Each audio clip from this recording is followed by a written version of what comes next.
उस वचन को पढ़ो जो आपकी स्क्रीन के ऊपर है, क्योंकि उसके बाद मैं चाहता हूं हम प्रेयर में जाएं, मास प्रेयर में जाएं।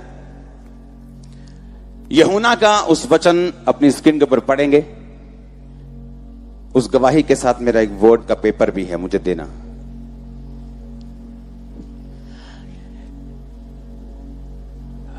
यूहन्ना अगले वाला वचन, इसको बाद में पढ़ेंगे। अगला यूहन्ना 20। सप्ताह के पहले दिन मरियम मगदलीनी भोर को अंधेरा रहते ही कब्र पर आई और पत्थर को कब्र से हटा हुआ देखा। तब वह दौड़ी और शमौन, पतरस और दूसरे चेलों के पास जिससे यीशु प्यार करता था आकर कहा, वे प्रभु को कब्र में से निकाल ले गए और हम नहीं जानते उसे कहां रख दिया है। तब पतरस और वह दूसरा चेला निकलकर कब्र की ओर चले। वो दोनों साथ साथ दौड़ रहे थे, परंतु दूसरा चेला पतरस से आगे बढ़कर कब्र पर पहले पहुंचा और झुककर कपड़े पड़े देखे तो भी वह भीतर न गया। पतरस उसके पीछे पीछे पहुंचा और कब्र के भीतर गया और कपड़े पड़े देखे। वह अगोछा जो सिर से बंधा हुआ था यीशु के, वो कपड़ों के साथ पड़ा हुआ नहीं था, परंतु अलग एक जगह लपेट कर रखा हुआ देखा। दूसरा चेला भी जो कब्र पर पहले पहुंचा था भीतर गया और देखकर विश्वास किया। वे तो अब तक पवित्र शास्त्र की वे बात ना समझे थे कि उसे मरे हुओं में से जी उठना होगा। तब वो चेले अपने घर लौट गए, परंतु मरियम रोती हुई कब्र के पास खड़ी रही और रोते रोते कब्र की ओर झुककर दो स्वर्गदूतों को उज्जवल कपड़े पहने हुए, एक को सिरहाने दूसरे को पैर की तरफ बैठा हुआ देखा जहां यीशु का शव रखा गया था। उन्होंने उससे कहा, हे नारी, तू क्यों रोती है? मरियम ने कहा, वे मेरे प्रभु को उठा ले गए हैं और मैं नहीं जानती उसे कहां रखा है। यह कहकर वो पीछे मुड़ी और यीशु को खड़े देखा, परंतु नहीं पहचाना कि वो यीशु है। यीशु ने उससे कहा, हे नारी, तू क्यों रोती है और किसको ढूंढती है? उसने माली समझकर उससे कहा, हे महाराज, यदि तूने उसे उठा लिया तो मुझे बता, तूने उसको कहां रखा है और मैं उसे ले जाऊंगी। यीशु ने उससे कहा, मरियम। उसने पीछे मुड़कर उसे इब्रानी से कहा, रब्बूनी, अर्थात हे गुरु। यीशु ने उससे कहा, मुझे मत छू, क्योंकि मैं अब तक पिता के पास नहीं गया, परंतु मेरे भाइयों के पास जाकर उससे कह दे कि मैं अपने पिता और तुम्हारे पिता, अपने परमेश्वर और तुम्हारे परमेश्वर के पास ऊपर जाता हूं। मरियम मगदलीनी ने जाकर चेलों को बताया कि मैंने प्रभु को देखा और उसने मुझसे ये बातें कही। उसी दिन जो सप्ताह का पहला दिन यानी एतवार का दिन था, शाम के समय जब वो वहां के द्वार जहां चेले थे यहूदियों के डर के मारे बंद थे, तब यीशु आया और बीच में खड़ा होकर प्रकट हो गया और बोला, तुम्हें शांति मिले। ये कहकर उसने अपना हाथ बढ़ाकर अपने पंजर, अपने हाथों की शेद वाली जो हथेली थी उनको दिखाई। तब चेले प्रभु को देखकर आनंदित हुए। यीशु ने उनसे कहा, तुम्हें शांति मिले। जैसे पिता ने मुझे भेजा है वैसे ही मैं तुम्हें भेजता हूं। यह कहकर उसने उन पर फूंका और उनसे कहा, पवित्र आत्मा लो। जिसके पाप तुम रखोगे जिनके पाप तुम क्षमा करोगे उनके क्षमा किए गए हैं, जिनके तुम रखोगे वो रखे गए हैं। परंतु 12 में से एक थोमा, जो दिदुमुस कहलाता है, जब यीशु प्रकट हुआ तो उनके साथ ना था।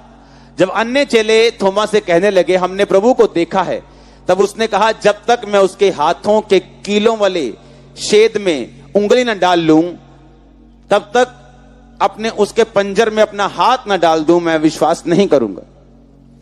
8 दिन के बाद जब चेले घर के अंदर थे तो थोमा उनके साथ था और द्वार बंद थे। तब यीशु उनके बीच में प्रकट हो गए और उनके बीच में खड़े होकर कहा, तुम्हें शांति मिले। तब उसने थोमा से कहा, अपनी उंगली यहां मेरे हाथों को लगा और देख, और अपना हाथ मेरे पंजर में लगा और देख, और अविश्वासी नहीं परंतु विश्वासी हो। यह सुनकर थोमा ने उत्तर दिया, हे मेरे प्रभु, हे मेरे परमेश्वर। यीशु ने उससे कहा, तूने मुझे देखा है इसलिए विश्वास किया है। धन्य है वो जिन्होंने बिना देखे विश्वास किया। सब बोलो आमीन। इस वचन को फिर से पढ़ेंगे, पीछे पढ़ेंगे, शुरू से पढ़ेंगे, आगे करेंगे और आगे करेंगे और आगे करेंगे और आगे। मरियम रोती हुई कब्र के पास खड़ी रही। अपने पड़ोसी को बोलो, ऐ नारी तू क्यों रोती है, ऐ आदमी तू क्यों रोता है। आगे करेंगे।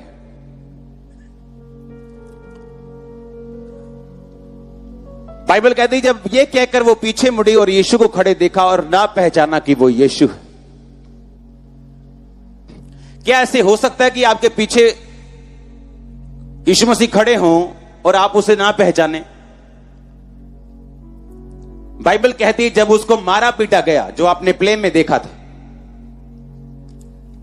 बाइबल कहती है कि यीशु मसीह की हड्डियां जो थी वो एक्सपोज हो गई थी, वो बाहर आ गई थी मांस से। और जब एक कोड़ा पड़ा था, 39 कोड़ों में से जब एक कोड़ा पड़ता था तो 40 से 50 ग्राम मांस उखड़ जाता था बॉडी से। जब वो कोड़ा फंसता था बॉडी में और निकाला जाता था तो 40 से 50 ग्राम जो मांस था वो निकलता था और यीशु मसीह की हड्डियां दिखनी शुरू हो गई थी। वचन कहता है कि यीशु मसीह की सुंदरता आदमियों के जैसी नहीं रह गई थी। जब उसे देखा गया था तो उनकी जो सूरत थी, प्रभु यीशु मसीह की जो सूरत थी, वो इतनी ज्यादा उसके दिल में समा गई थी कि ओरिजिनली तब फोटोज नहीं होती थी, फोन नहीं होता था, हाँ, कि फोन पर देख देख के आप उसे याद कर लें। और बाइबल कहती है जब उसने परमेश्वर को देखा तो उसने पहचाना नहीं, क्योंकि जब यीशु मसीह को मारते हुए उसने देखा था तो बाइबल कहती है उसकी सुंदरता आदमियों के जैसी नहीं रह गई थी। आप जानते परमेश्वर ने ऐसी मौत क्यों चुनी? ताकि आपकी लाइफ को सुंदर बनाया जा सके। उसने कोड़े क्यों खाए? ताकि लाइलाज बीमारियों का इलाज हो सके। उसने कांटों का ताज क्यों पहना? ताकि आप डिप्रेशन से आजाद हो सके। उसने हाथों और पैरों में कील क्यों ठुकवाए?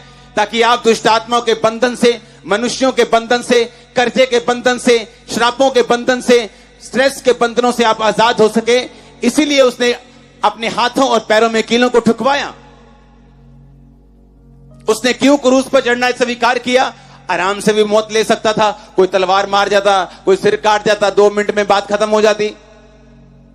लेकिन बाइबल कहती है उसने क्रूस की मौत को चुना, क्योंकि पुराने नियम में मूसा ने भी एक सांप को क्रूस पे चढ़ाया था और कहा था जो कोई व्यभिचार का पापी, जब सांप उसे डसेंगे तो अगर इस क्रूस को देख लेगा तो सांप का जहर उसे नहीं लगेगा।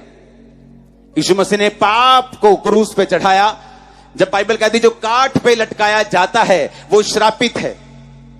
बाइबल कहती वो तुम्हारे लिए श्राप बना ताकि तुम्हें व्यवस्था के श्रापों से, तुम्हें जनरेशनल के वंशों के श्रापों से तुम्हें आजाद कर सके।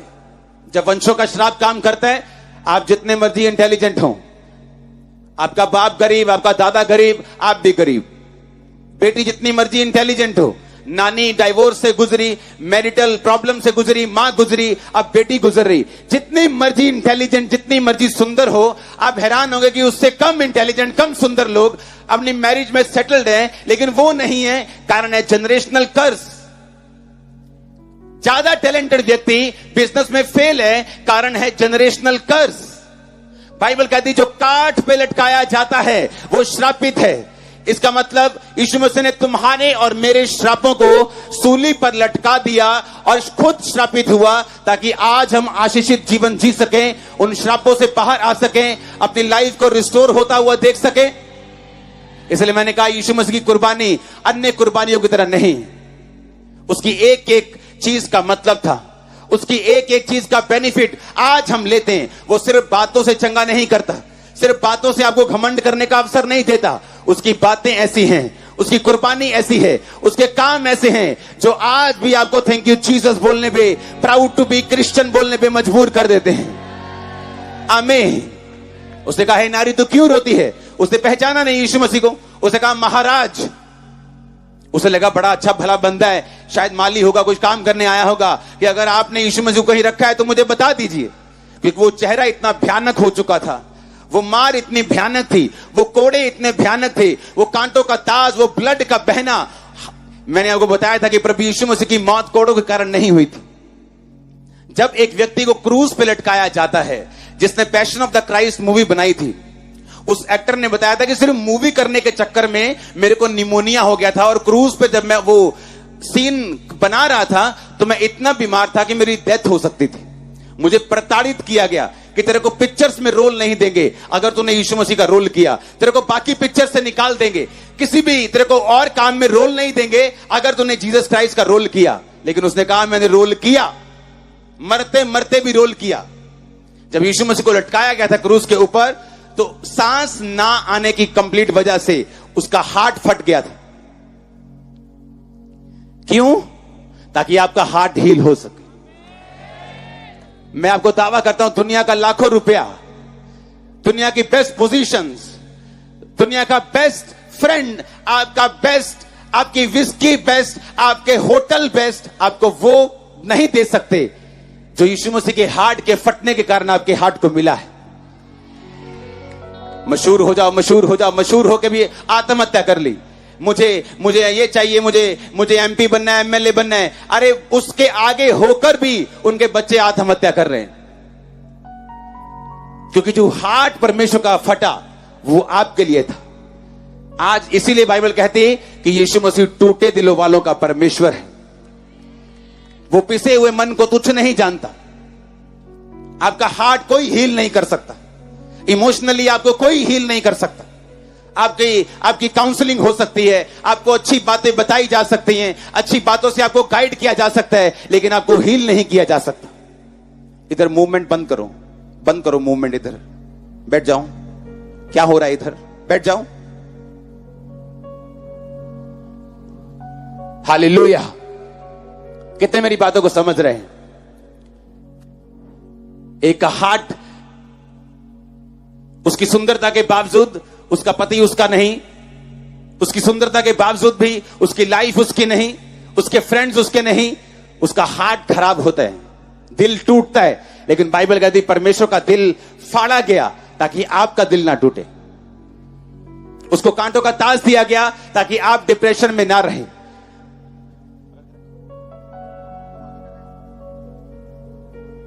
हालेलुया। कितने इन बातों को समझ रहे हैं? तैयार हो रिसीव करने के लिए परमेश्वर की मौत कर उसके जी उठने की पावर को? हमें यीशु मसीह की कुर्बानी को समझना है। उसने कहा तो क्यों रोती है, और दूसरा उसने कहा तुम्हें शांति मिले। जब भी प्रभु यीशु मसीह आए, चेलों के पास कहा तुम्हें शांति मिले। जब भी प्रकट हुए उसने कहा तुम्हें शांति मिले। यह परमेश्वर का मकसद था, आपकी लाइफ को पीस में रखना, शांति में रखना, ब्लेसिंग में रखना, पिता के साथ मेल मिलाप करके रखना। आमीन।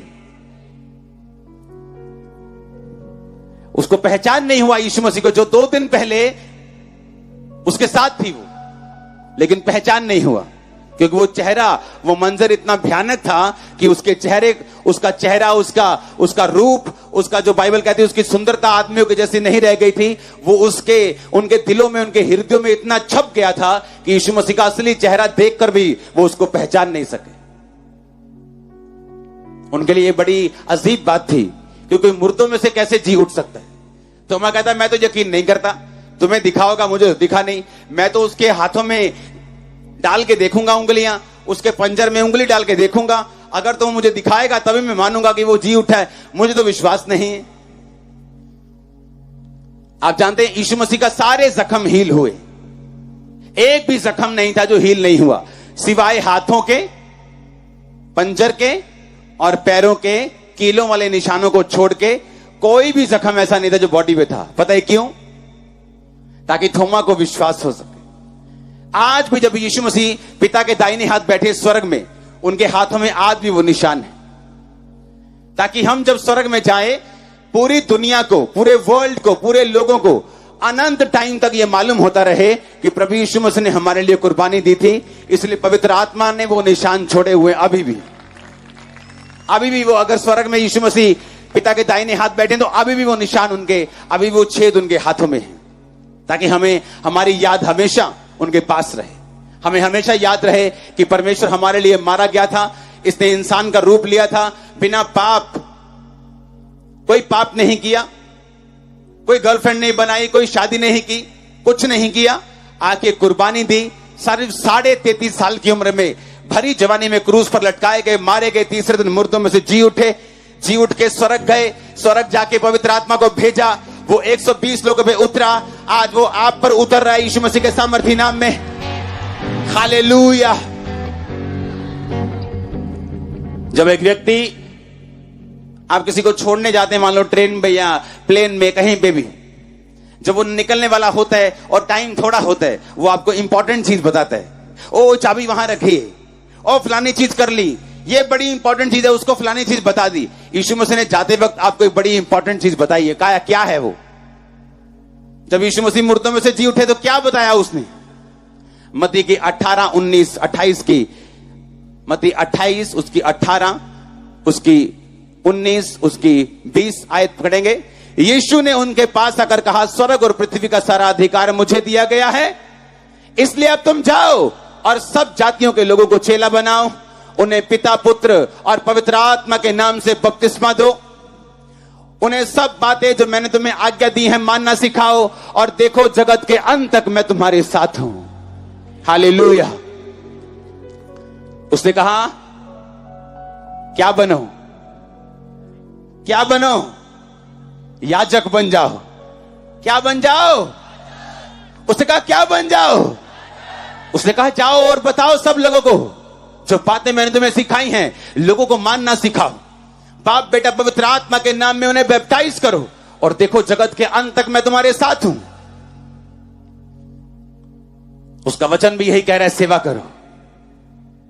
कितना इंपॉर्टेंट होगा ये कि यीशु मसीह ने जी उठने के बाद जब वो स्वर्ग पे 500 लोगों, तकरीबन 500 लोगों के सामने ऐसे उठाए जाने वाला था, तो उसने ये वर्ड तब बोले थे कि जाओ और सब जातियों के लोगों को चेला बनाओ, उन्हें सब बातों को मानना सिखाओ, और देखो जगत के अंत तक मैं तुम्हारे साथ हूं। आप जानते परमेश्वर ने ऐसा क्यों कहा? अगर आज आपका फादर, आपकी मदर आपको कोई काम करने के लिए बोलती है, या वो बोलती है बेटा सिलाई सीख ले,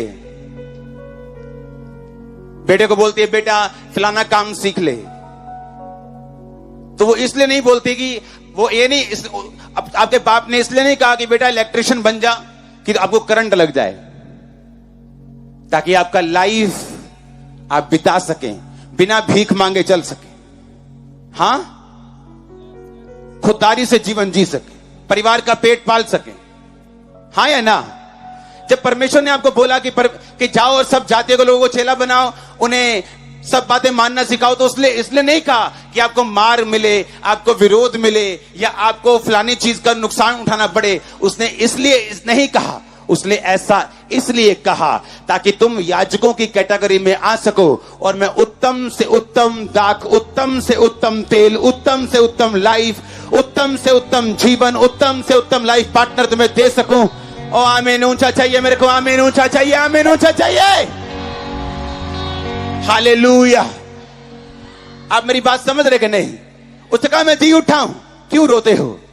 रोने की जरूरत नहीं, तुम्हारे दुखों के लिए मैं सब कुछ कर चुका हूं। फ्राइडे का वचन सुना था, इट इज फिनिश्ड। क्या था उसका मतलब? टेटलस्टाई। पढ़ेंगे स्क्रीन के ऊपर अगर है वो आयत को। टेटलस्टाई का मतलब इट इज फिनिश्ड। इसका मतलब बता क्या?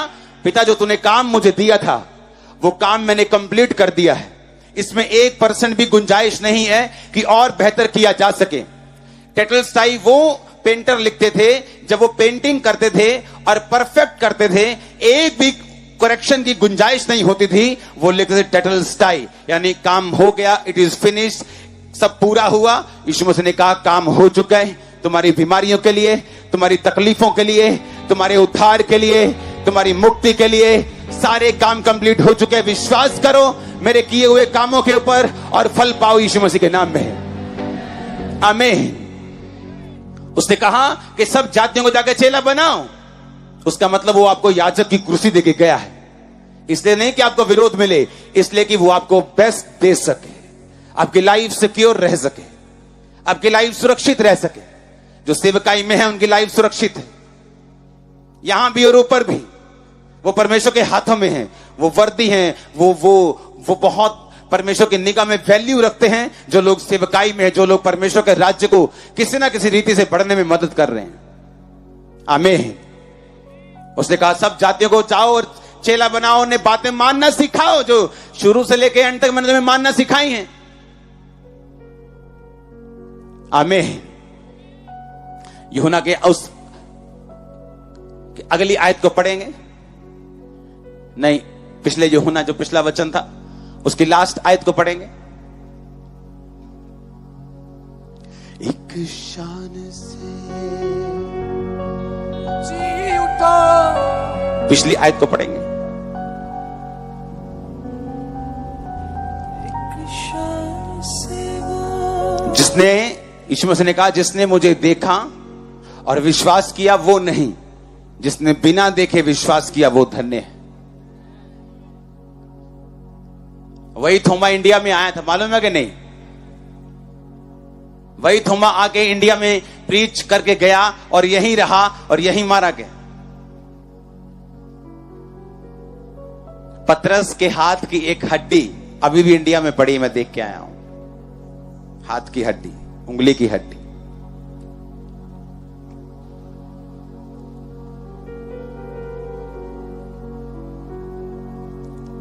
तैयार हो परमेश्वर के काम करने के लिए? उसने कहा तुम याजक हो।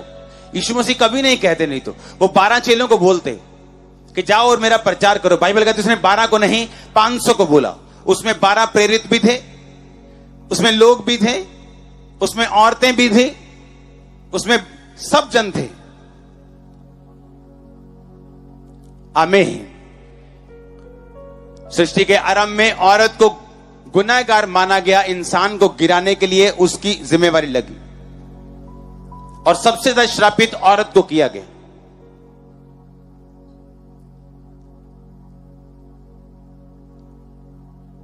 और यीशु मसीह के जी उठने के बाद वो श्राप जब खत्म हुआ, सबसे पहला प्रचार एक औरत ने किया। अगर किसी शख्स ने औरतों को ऊंचा किया है वो यीशु मसीह। उसने आपको हक दिया है। जाओ, पुराने नियम में लिखा जब परमेश्वर आज्ञा देता है तो सुसमाचार सुनाने वालियों की, बंदे नहीं है उसमें, बड़ी सेना हो जाती है। क्योंकि औरत को शैतान ने यूज किया और उसको श्रापित किया, उसकी इज्जत को घटाया, उस पर वार हुए, अत्याचार हुए, क्योंकि ये श्राप परमेश्वर की ओर से था। और बाइबल कहती है प्रभु यीशु मसीह मूर्तों में से जी उठे, वो श्राप खत्म हुआ। और पहला जो सुसमाचार सुनाया गया कि यीशु मसीह मूर्तों में से जी उठे, वो एक औरत ने सुनाया था। हालेलुया। इस दुनिया की सबसे बड़ी चर्च का पास्टर जो अब इस दुनिया में नहीं है, उसको बचाने वाली एक औरत थी। परमेश्वर ने उनको फिर इज्जत दी, उनको बढ़ाया। वो रिस्टोर करने आया आपकी इज्जत को, वो फिर से देने आया आपकी सेहत को। उसने कहा तू क्यों रोती है, तू क्यों उदास है, तुम्हें शांति मिले। रोने के दिन बीत चुके हैं। जी उठने की पावर काम करेगी आपकी लाइफ में, वो सामर्थ काम करेगी आपकी लाइफ में। आमीन। ऊंचा तो ये आशीष तुम्हारी है चर्च। हालेलुया।